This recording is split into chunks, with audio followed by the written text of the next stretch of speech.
So Hydro Cannon Empoleon is coming soon to Pokemon Go, and this Pokemon is going to be huge for the Fusion Cup meta, so much so that I had to do the Fusion Cup Simplified 2.0. So in this video, I'm going to be covering the changes to the Fusion Cup Simplified graphic here, basically what Empoleon has done to the meta. I will also be mentioning Escavalier here in this video as well. If you do want general information on the Fusion Cup meta, you can check out my first video, link in the description, and there's also a link to the Game Press guide, which goes over all the different Pokemon in great detail. Yeah, so Empoleon's kinda crazy, Apex Predator type Pokemon of this cup. Because it's a steel water type Pokemon with the heavy waterfall damage, and now the good water type charge move, Hydro Cannon, it's kind of knocked the fairy ice and fire type Pokemon out of the meta a bit. And it also is able to counter the other steel type Pokemon.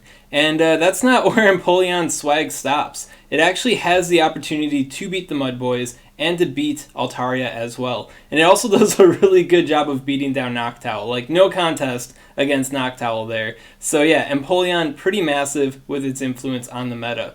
As far as Empoleon versus the Mud Boys go, it really comes down to the shield scenarios and sometimes baiting for them to overcome the Empoleon. For example, Wishcash will lose in the one shield scenario, but can pick up the two shield scenario. When it comes to Swampert, Swampert can only win the one shield scenario with a bait, and it will lose in the two shield scenario. So Empoleon pretty freaking aggressive there with the waterfalls and the Hydro Cannon damage.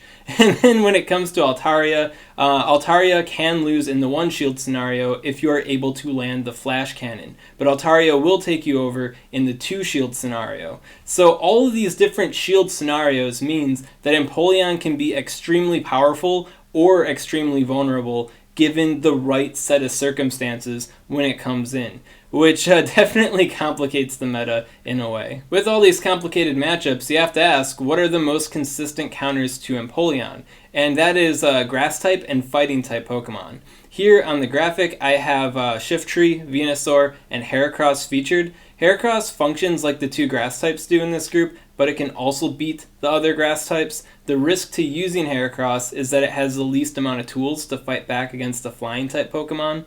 When it comes to Venusaur and Heracross, they're both vulnerable to the Bronzong, and then when it comes to Shiftry, Shiftry has a really good matchup against Bronzong. And then Venusaur and Heracross have a better time against the non-Bronzong Steel type Pokemon. So it can be a little complicated with these two groups, which is why I've got them on two different sides of the playground here. But when it comes to these guys versus Empoleon, it's a pretty straightforward matchup for them, which is definitely nice. The risk with using these Pokemon is, once again, the interactions with the Steel type Pokemon can be a little inconsistent, and they're generally beaten by the Flying type Pokemon.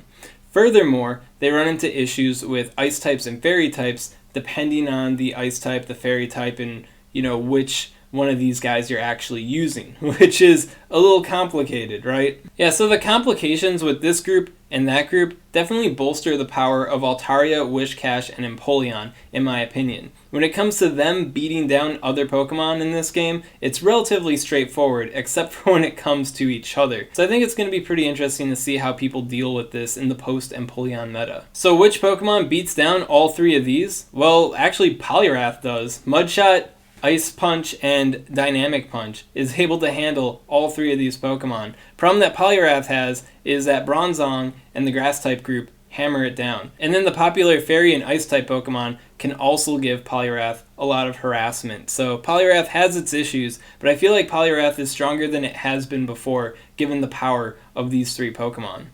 Then when it comes to the Fairy and the Ice type Pokemon, I mean, Charm is still Charm, man. Heracross doesn't want to deal with Charm. These guys don't want to deal with Charm. And even though the Steel types can withstand Charm, they really don't want to deal with Charm at the end of the day. So Charm is still there. It's still relevant. You better not count it out or you're going to get counted out. And then there's Frostlass. Frostlass is kind of an apex predator of this meta as well. If it gets some energy behind it and your opponent is down shields and you're up shields, Frostlass can finesse a lot of wins out with its coverage and its set of resistances. Then Alola Marowak is still lurking in the background of this meta.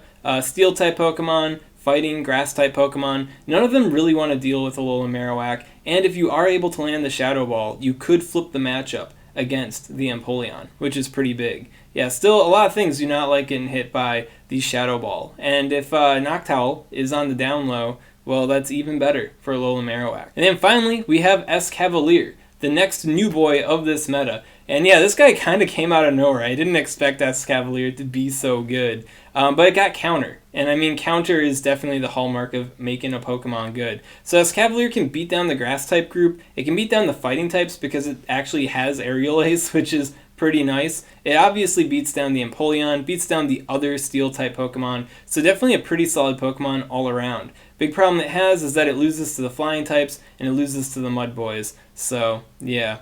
Given how simple it is to use Altaria, you definitely don't want to stack flying type weaknesses on your team, or Altaria will definitely bring the doom in the end game. So if you're curious on how to build a team in the post-Empoleon era of this cup, I'd say go with Altaria. Definitely the attack breakpoint one on the Wish Cache, so you don't lose like a fool to Wish Cache. Go with Wish Cache, go with Empoleon, pick a grass type Pokemon group here, and then from there your final two picks are going to be how you want to manage what you expect your opponents to bring in. Are you going to use steel types from this group? Are you going to use a fairy type or an ice type? Poliwrath, Alolan Marowak, Escavalier? Are you going to double down on any of these groups? The choice is yours. At a base, the cup already had some indecisive elements to it, given how Altaria and Wish Cache and the other Mud Boys and the other flying types interacted with each other. And yeah, Empoleon definitely throws a wrench into everything even harder there. So good luck in your future cups. Let me know how you do. And there you have it. That is the Fusion Cup in the post-Empoleon era, as I see it. If you have any questions on this content, comment below. Let me know what's up, and I'll be happy to help you out. And if you enjoyed this content and you want to see more like it, well, make sure to subscribe to SwagTips.